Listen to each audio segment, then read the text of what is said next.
भाई कौन लोग इसमें? आपने जिस कौन दो लोग बोले? विषय पर मुझे बोलने का अवसर दिया है, ग्राह्यता पर बोलिए। मान्यवर, वो बहुत महत्वपूर्ण विषय है जिसमें जान गई 9 लोगों की और मान्यवर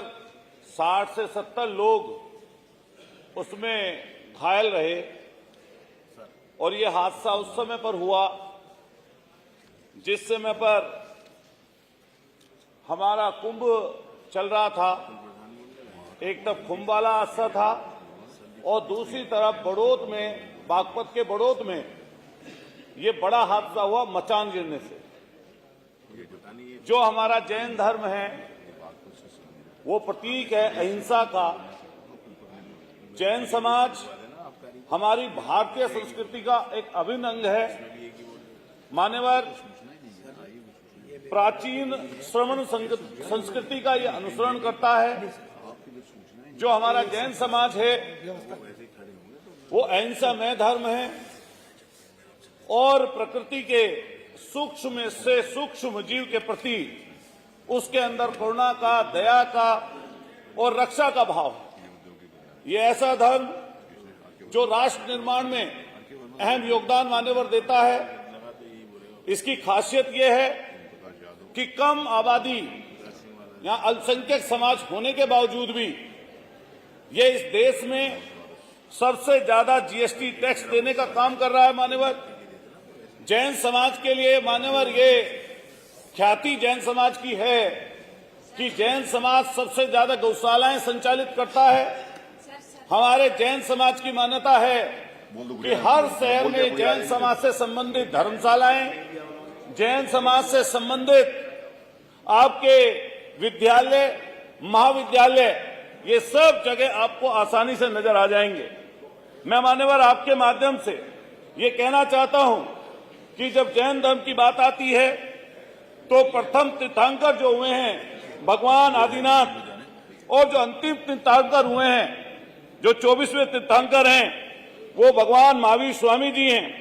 हर तीर्थंकर के 5 कल्याणक होते हैं जिसमें गर्भ हो, जन्म हो, तप हो और इसके बाद ज्ञान की बात हो और साथ साथ इसके मोक्ष हो, ये कल्याणक हैं। ऐसा ही मान्यवर जैन समाज ऐसा धर्म है जो हम सब लोगों के लिए अच्छा भाव रखता है, जिसके ख्याति है अहिंसा परमो धर्म, जो अहिंसा का परिचय देने वाला है।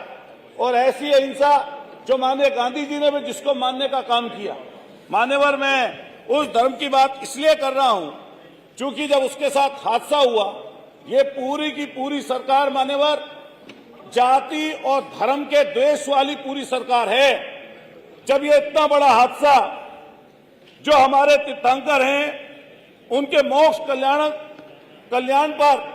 जब लड्डू चढ़ाए जाते हैं, इसके तहत हमारे बागपत के बड़ौद जिले में एक मचान बनाई जाती है। और मचान इसलिए मान्यवर बनाई जाती है वो क्योंकि उसमें कृत्रिम पर्वत का एक तरीके से निर्माण किया जाता है। जो कृत्रिम पर्वत का निर्माण होता है वो कृत्रिम पर्वत जो कई सालों से परंपरा चलती आई है, उसकी ठीक तरीके से उसकी जांच नहीं की गई और यहां तक कि इतना हृदय विदारक वो घटना थी कि दुर्भाग्यवश वो पैर टूट गया। और जैसे ही वो पैर टूटा, उसके नीचे 9 श्रद्धालु की तो बाद में पहले 7 की मौत हुई मान्यवर, उसके बाद 2 श्रद्धालुओं की मौत अस्पताल में जाने के बाद हो गई और लगभग इसमें 70 से 80 लोग गंभीर रूप से मान्यवर घायल हो गए। ये जो पूरा का पूरा वाक्य मैं इसलिए बता रहा हूं मान्यवर, जब हम लोग धर्म की बात करते हैं, चाहे वो हमारे हिंदू भाई हो, चाहे हमारे मुस्लिम भाई हो, चाहे हमारे सिख भाई हो, चाहे हमारे ईसाई भाई हो, चाहे हमारे बौद्धिस्ट को मानने वाले लोग हो, इसी तरीके से जैन समाज के लोगों के साथ ये पूरी तरीके से सरकार भेदभाव कर रही है। जब एक तरफ धर्म और आस्था की हम लोग बात करते हैं तो हम सबका सम्मान करके मान्यवर चलते हैं, लेकिन आप नजदीकी से देखेंगे तो एक तरफ मैं उसको लिए ये कहना चाहता हूं, ठीक बात है कि आपने 25-25 लाख रुपए की घोषणा कुंभ में की, लेकिन उसके साथ साथ उस चीज को अगर जोड़कर देखा जाए, उसी समय पे मान्यवर ये बड़ौद बागपत की जैन समाज की बड़ी घटना हुई। वहां भी तीर्थंकर भगवान जी के नाम पर लड्डू चढ़ाने का प्रावधान था, जो लगातार लोग वहां पर जाते हैं। लेकिन उसके बाद मान्यवर 12 तारीख को माननीय मुख्यमंत्री जी वहां पर बागपत की धरती पर गए, ना तो एक शब्द जैन समाज के बारे में बोला, न उन मृतकों को श्रद्धांजलि अर्पित की गई और न आज तक उनकी कोई मदद करने का काम हुआ। मान्यवर जिस जगह से मैं सरदना से आता हूं, जातीय और धार्मिक भेदभाव की पराकाष्ठा मान्यवर इतनी है कि हर जगह कहीं पर जातीय झगड़े, कहीं पर धार्मिक झगड़े और कहीं पर जातीय रूप से भेदभाव, मान्यवर कहीं पर धार्मिक रूप से भेदभाव। जिस जगह से मान्यवर मैं आता हूं, जिस सरदना से मैं आता हूं, वहां पर भी बड़ा हमारा मंदिर है जिसमें छठे तीर्थंकर पद्म प्रभु भगवान जी की मनोहरकारी मूर्ति स्थापित है, जिन्हें सरदना में लाल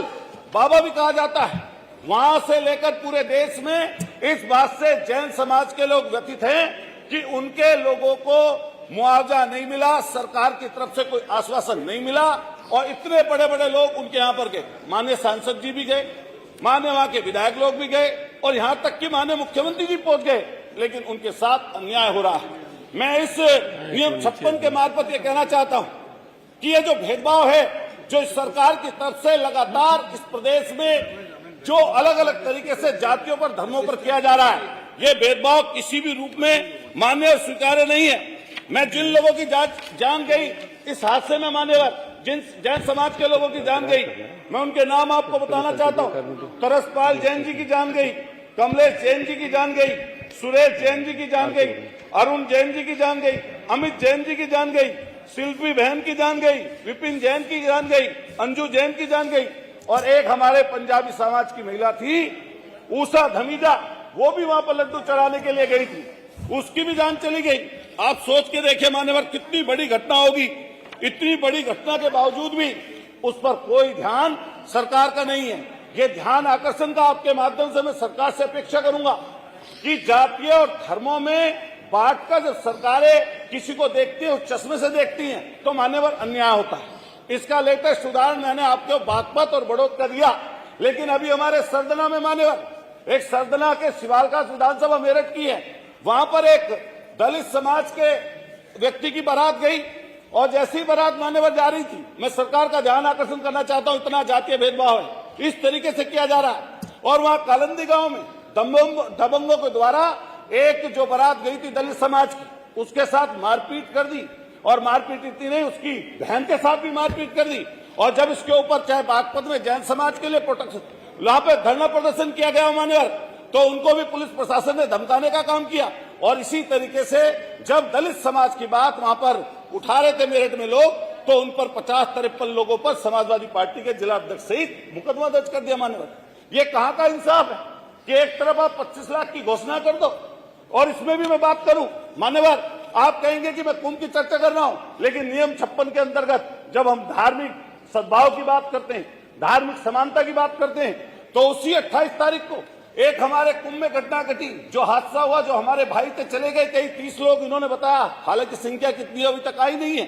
उनको 25-25 लाख की घोषणा कर दी। लेकिन मान्यवर माने हमारे यहाँ पर संसदीय कार्य मंत्री जी बैठे हैं, आपके माध्यम से उनसे कहना चाहता हूँ, उसी कुंभ में जो लोग जा रहे थे यात्रा करते हुए वहां तक, कई जगहों पर एक्सीडेंट में न जाने कितने लोगों की मौत हुई, कितने लोगों को खबरें आई, ना तो उनके लिए सरकार कोई मुआवजे का प्रबंध कर रही है और ना वो बड़ौद का इतना बड़ा हादसा,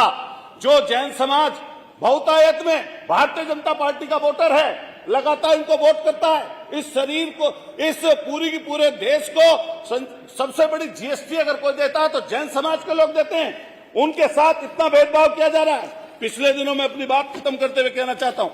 मान्यवर, जैन समाज की जब बात आती है तो मैंने देखा जब सम्मेद सीकर की बात आई, जो बड़ा तीर्थ है जैन समाज का, वहां पर भी भेदभाव करने का काम इस सरकार ने किया। मान्यवर, जैन समाज ऐसा समाज है जो हमेशा ऐसी चीज, ऐसी व्यवस्था देता है कि जिसमें हम सब लोग जिससे कहीं ना कहीं परिचय रखते हैं। जैन समाज की जब हम बात करते हैं, जो उनके गुरु अगर रास्ते पर भी चलते हैं, आप देखते होंगे, तो पैदल चलते हैं, पैदल चलकर एक जगह से दूसरी जगह जाते हैं, उनकी व्यवस्था सरकार कुछ नहीं कर पाती। मैं आपके माध्यम से, जहां बड़ौद में जो हमारे जैन समाज के लोग, जो 9 लोगों की मौत हुई, आपके माध्यम से कहना चाहता हूं कि सरकार उनके लिए क्या व्यवस्था कर रही है। और कब तक उनकी व्यवस्था कर देगी। इसके साथ साथ जो जैन समाज की तरफ से मैं खुद गया था, हमारे माननीय सांसद जी वहां पर गए थे, हरिंदर मलिक जी एक एक घर में घूमता है। और माननीय मैं कई बार सरकार ये बोलती है कि आपने उनके लिए क्या किया। मैं कहना चाहता हूं माननीय अखिलेश यादव जी का हृदय आप देखिए, उनके परिवार के लोगों को यहां पर बुलाया और बुलाने के बाद परिवार के एक एक सदस्य को 2-2 लाख रुपए समाजवादी पार्टी से जैन समाज के लोगों को देने का काम किया। लेकिन जो उनकी वोट पाते हैं, जो उनकी सारी चीज पाने का काम करते हैं, जो इतनी बड़ी संख्या में जीएसटी देते हैं, उनके लिए मान्यवर सरकार ने अभी तक कुछ नहीं सोचा। तो मैं आपके माध्यम से मांग करता हूं कि जैन समाज की तरफ से हमें ज्ञापन मिला, माननीय राष्ट्रीय अध्यक्ष जी को ज्ञापन मिला कि जैन समाज की तरफ से यह कहा गया कि उनके लिए जो सौतेला व्यवहार करते हैं,